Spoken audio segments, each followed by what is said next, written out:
అలానే జైబిన్ దినపత్రికలో ప్రధానమైన వార్తలోకి వెళ్లే ముందు ఇంకొక వార్త, మానవ జన్మకు మనుగడ కరువు. ప్రవీణ్ పగడాల, మానవ జన్మకు మనుగడ కరువు.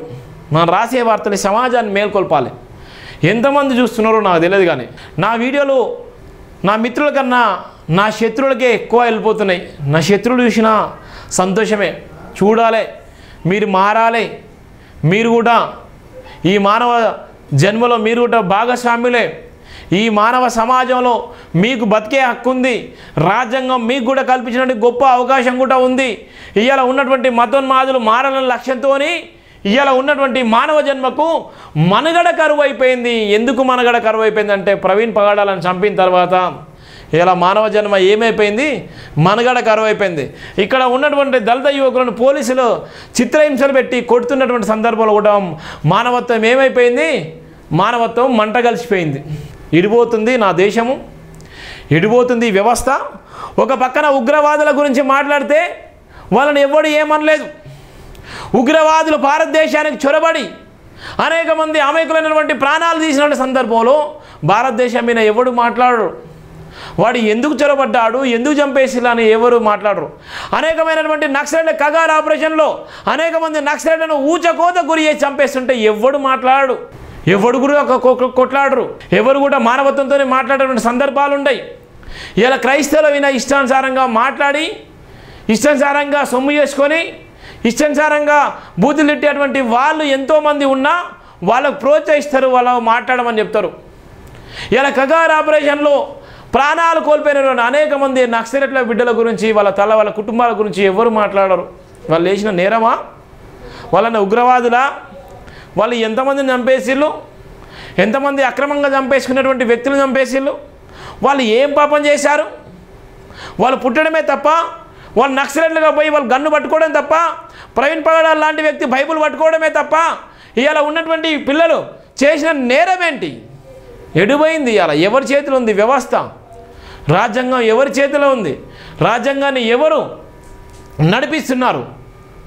అందుకోసమే ప్రధానంగా రాసినటువంటి ప్రధాన వార్త, మానవ జన్మకు మనుగడ కరువు అయిపోయింది. ఒక పక్కన ఇక్కడ ఉన్నటువంటి చంపేసిళ్ళు ప్రవీణ్ పగడాలను చంపేసి దగ్గర ఆనందం చేసుకున్నారు. ఇప్పటి వరకు నిందితులను అరెస్ట్ చేయలేకపోయిండ్రు. ఇప్పటి వరకు నిందితులు ఎక్కడ ఉన్నారో కూడా తెలియలేకపోయారు. ఇప్పటి వరకు నిందితులు ఎవరి మీద స్కెచ్ చేస్తున్నారో తెలియలేకపోయారు. ఇప్పటి వరకు ఈ నిందితులు ఎలాంటి క్రైమ్ ఉంది, వాళ్ళు ఇంతవరకు ఏముందో తెలియలేకపోయారు. ఇంత పెద్ద ఎవిడెన్స్ ఉన్న తర్వాత కూడా కాపాడలేకపోయారు.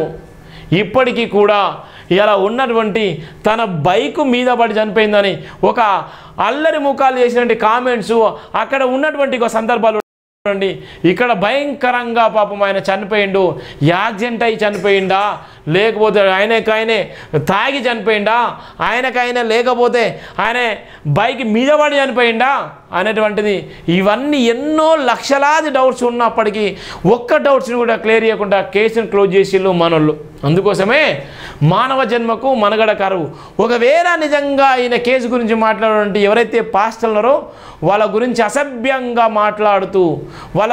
అసభ్యంగా మాట్లాడుతూనే ఇవాళ ఉన్నటువంటి ఇదే క్రైస్తవులు దీన్ని విచ్ఛిన్నం చేసుకునే నేపథ్యం ఉంది.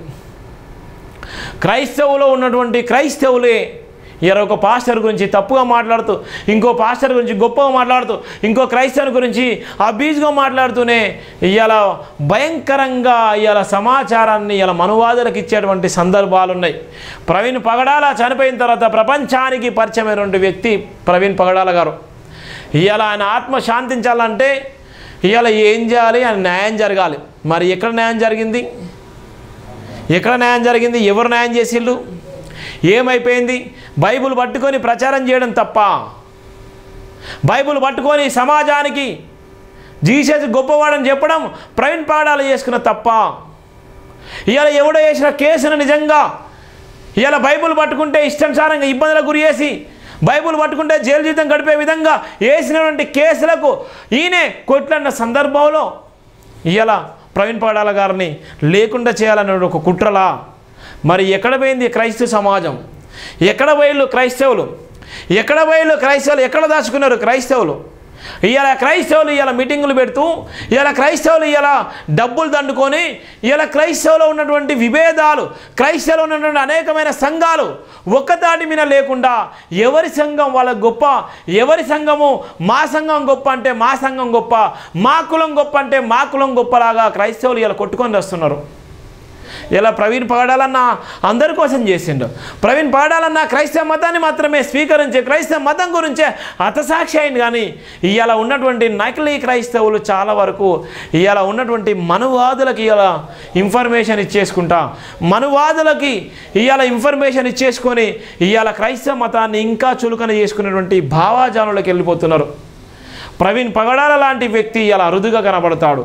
ప్రవీణ్ పగడాల లాంటి వ్యక్తి నిజంగా ఈ దేశంలో, ఈ భారతదేశంలో ఇలాంటి వ్యక్తి ఉన్నాడా అని చెప్పడానికి ప్రవీణ్ పగడాల ఇవాళ ఆయన చనిపోయిన తర్వాత అనేకమైనటువంటి ఆయన వీడియోలు, అనేకమైనటువంటి ప్రసంగాలు, అనేకమైనటువంటి విశ్లేషణతో కూడుకున్నటువంటి రాజ్యాంగ విలువలు, అన్ని మతాలను గౌరవించేటువంటి గొప్ప నాయకుడు ఇలా ప్రవీణ్ పగడాల గారు. ఆయన చనిపోయిన తర్వాత చాలామంది వివిధ రకాలుగా మాట్లాడిన సందర్భాలే.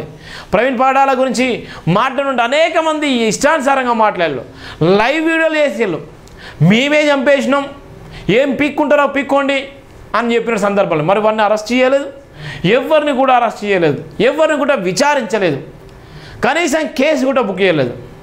ఇంత దారుణం ఎటుపోయింది మరి క్రైస్తవ సమాజం?